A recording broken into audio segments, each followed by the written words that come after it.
Parte 2 do vídeo, irmãos, agora vamos pegar o contexto, o que Paulo fala para introduzir o que ele vai acrescentar no capítulo 2. Verso 3. Irmãos, cumpre-nos dar sempre graça a Deus no tocante a vós outros, como é justo, pois a vossa fé cresce sobremaneira, e o vosso mútuo amor de uns para com os outros vai aumentando, a tal ponto que nós mesmos nos gloriamos de vós nas igrejas de Deus, à vista da vossa constância e fé, em todas as vossas perseguições e nas tribulações que suportais. O apóstolo Paulo aqui não está falando do tempo da grande tribulação, ele está falando de tribulações atuais que as pessoas sofriam naquele momento. Sinal evidente do reto juízo de Deus, para que sejais considerados dignos do reino de Deus, pelo qual com efeito estáis sofrendo. Olha onde vai se desdobrar o assunto agora. Se de fato é justo para com Deus que ele dê em paga a tribulação aos que vos atribulam, e a vós outros que sois atribulados, alívio, que é descanso, juntamente conosco, aqui ele se colocou junto, quando do céu se manifestar o Senhor Jesus com os anjos do seu poder. Aí você vai pensar, ele está falando do sofrimento que as pessoas estavam sofrendo naquela época, que ele mesmo esperava Jesus naquela época, e que as pessoas que estavam sofrendo não a grande tribulação, mas aqueles sofrimentos normais, iriam ser livradas daqueles sofrimentos normais e iriam receber o Senhor Jesus. Mas olha o texto. Para pegar o verso 8, vou ler o verso 7 de novo. E a vós outros que sois atribulados, alívio juntamente conosco, quando do céu se manifestar o Senhor Jesus com os anjos do seu poder. Detalhe número 1. Ele não vem sozinho até as nuvens.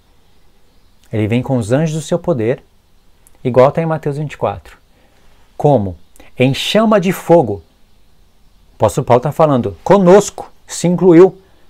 Espere o Senhor Jesus vindo com os anjos do seu poder, secretamente? Não, em chama de fogo. Para que chama de fogo, sendo que ele vai voltar para as bodas? Tomando vingança contra os que não conhecem a Deus, e profeta isso daqui, é profeta.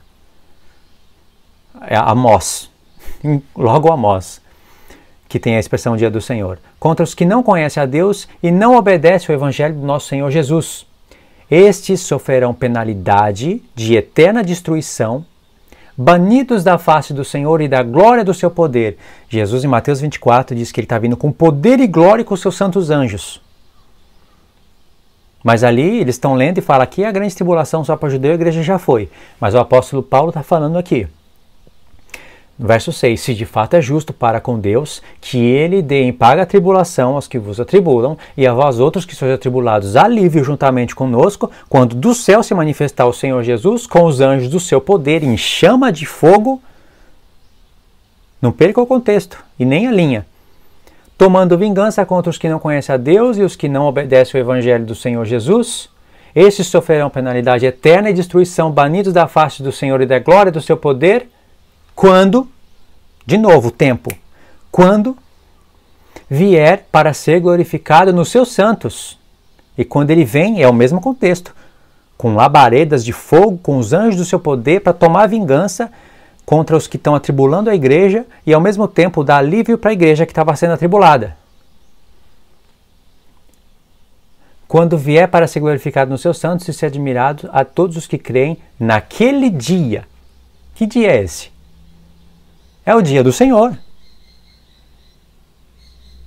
Que já falou que aqui é tribulação para eles. Porquanto foi crido entre vós o nosso testemunho. Por isso, também não cessamos de orar por vós, para que o nosso Deus vos torne dignos da sua vocação e cumpra com poder todo o propósito de bondade e obra de fé, a fim de que o nome do Senhor Jesus seja glorificado em vós e vós nele, segundo a graça do nosso Deus e nosso Senhor Jesus Cristo. No capítulo 2, ele quer corrigir erros que aconteceram na igreja, desde a primeira carta até a segunda. Ele quer corrigir erros. Ele já falou que a igreja vai estar sendo atribulada, mas não é tribulações daquele tempo normal, não, porque ele falou que quando isso estiver ocorrendo, do céu vai se manifestar o Senhor com labaredas de fogo, tomando vingança. Não é vai tomar a igreja, o homem, irmãos, do mistério de Deus, poderia vir aqui separar as coisas. Vocês que estão sendo atribulados, vai ter alívio quando do céu o Senhor Jesus vir nos ares, arrebatar a igreja, nós e levarmos para as bodas. E depois de 7 anos, ele vai vir com os anjos do seu poder e glória, com labaredas de fogo tomando vingança. Ele não falou isso. Uma coisa tão simples, fácil de ser falada e que é repetida vez após vez na boca dos pré-tribulacionistas, o apóstolo Paulo arrumou outras complicações, outras maneiras de falar, no lugar de falar arrebatada e ressurreição, colocou apostasia, e ainda ali não separou as coisas. Não, ele misturou tudo, parece que ele nem tinha a mensagem do pré-tribulacionismo na mente para escrever uma coisa dessa daqui. Ou você acha que eu estou lendo o grego? Você é fiel com o que está lendo? Ele está falando que do céu ia vir o Senhor Jesus com labaredas de fogo tomando vingança contra aqueles que estavam atribulando a igreja, ou seja, ele chamou o tempo da grande tribulação aí. E por que ele fez isso? Na primeira carta, ele já havia explicado que as pessoas eram livradas da ira de Deus, não da tribulação. E a prova está aqui, da grande tribulação. A prova está no capítulo 1, que, coincidentemente, nunca é lido por um pré-tribulacionista. Vai, tenta sorte para torcer isso daqui. Aí no capítulo 2 ele quer dar detalhes do dia do Senhor e falar para a igreja não ficar perturbada, porque nos profetas estava escrito: perturbem-se, Joel, todos os moradores da terra, porque o dia do Senhor vem. Aí o pregador vai lá e fala aqui, ó, perturbem-se. E o apóstolo Paulo está falando: não vos perturbeis, porque o dia do Senhor não é para a igreja. Com certeza não é. Porque se você ler o contexto todo de Joel, Deus está falando: chorem os sacerdotes, humilhem-se diante do Senhor, tocai a trombeta em Sião, anunciai uma reunião, um povo reunido no Senhor, se humilhando. Por quê?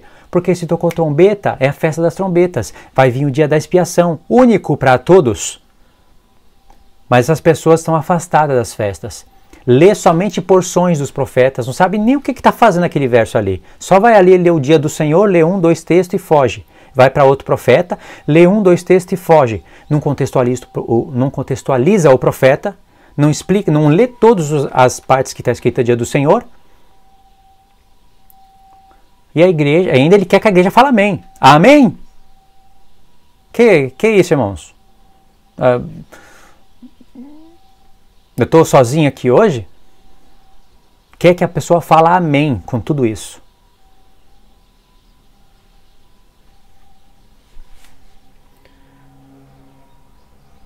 Aí o apóstolo Paulo quer mostrar: a perturbação vai vir sobre todos os moradores da terra, os que vão ser pegos de surpresa pelo dia do Senhor.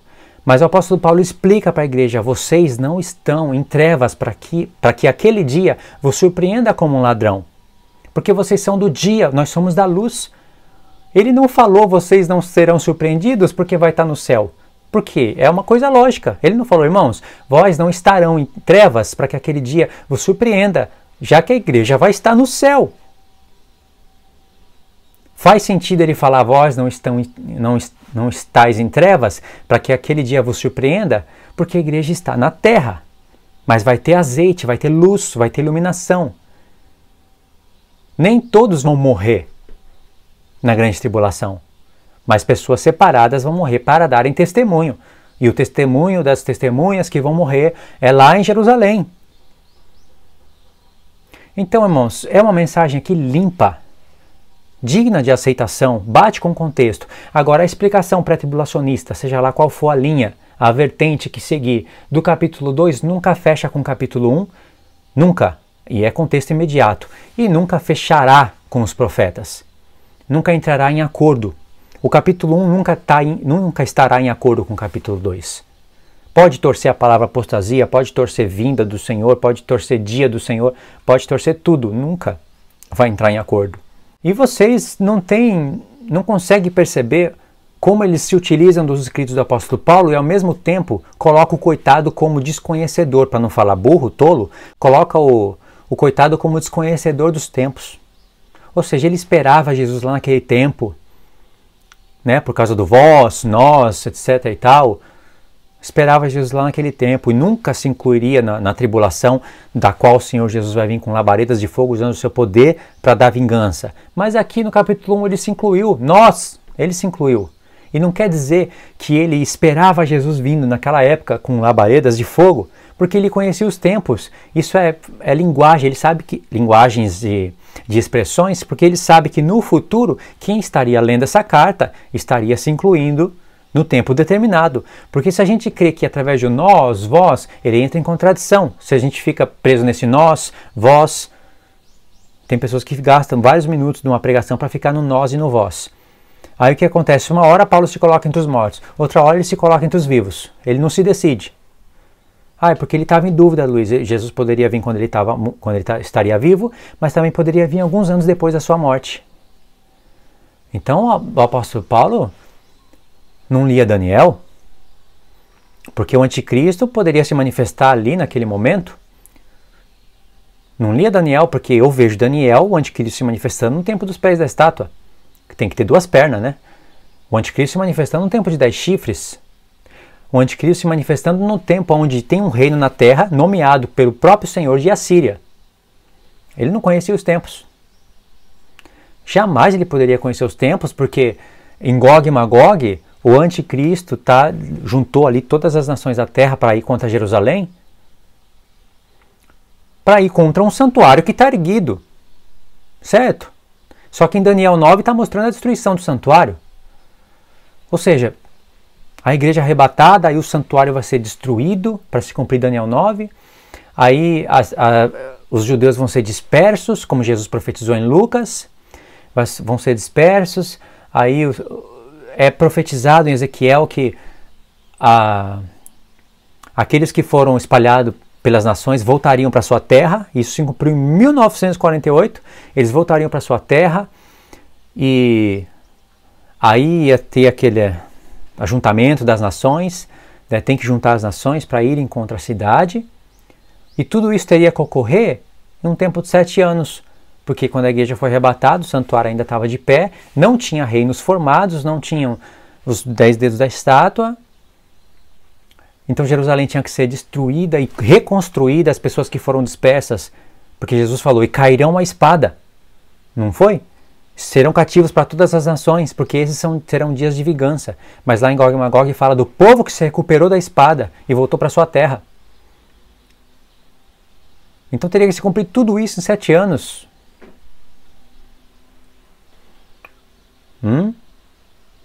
Se utiliza dos escritos dele e coloca ele como um completo ignorante dos tempos. Mas tem que ser completamente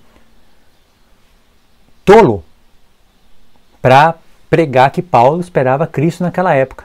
E as pessoas da linha pré ainda esperam Jesus nessa época e diz ainda que tem eventos para ocorrer. Uns dizem que é o avivamento, e de fato tem um avivamento sim para ocorrer. Mas vocês vão entender porque eu estou falando isso. Uns dizem que é avivamento, outros dizem que é isso aqui, outros dizem que tem algumas coisas para acontecer. E o apóstolo Paulo, naquela época, esperava Jesus. Ou seja, a pessoa é mais sábia que o apóstolo Paulo. Ele não falou que tem que vir um avivamento antes, ele não escreveu. Gente, é uma coisa sem sentido. Tá bom, irmãos? Eu quero fechar o vídeo na parte número 2. Quando o apóstolo Paulo fala que Jesus vai vir com labaredas de fogo e com os anjos do seu poder para tomar vingança, ele incluiu a igreja nesse contexto. Não tem como, é só se mudar ali 3, 4 textos, mudar todas as palavras do texto. Não tem como perverter isso, como fazem no capítulo 2. E isso o apóstolo Paulo tirou dos profetas.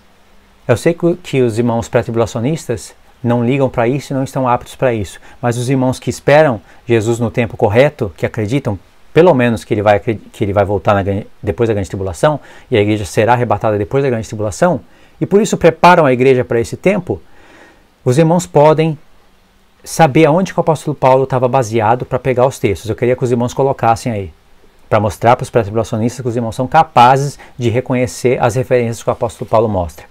Quando Jesus está vindo com labaredas de fogo, ele citou isso, é texto de profeta. Coloca aí, irmãos, no comentário, tá bom? Deus abençoe, fiquem na paz de Cristo e até os próximos estudos.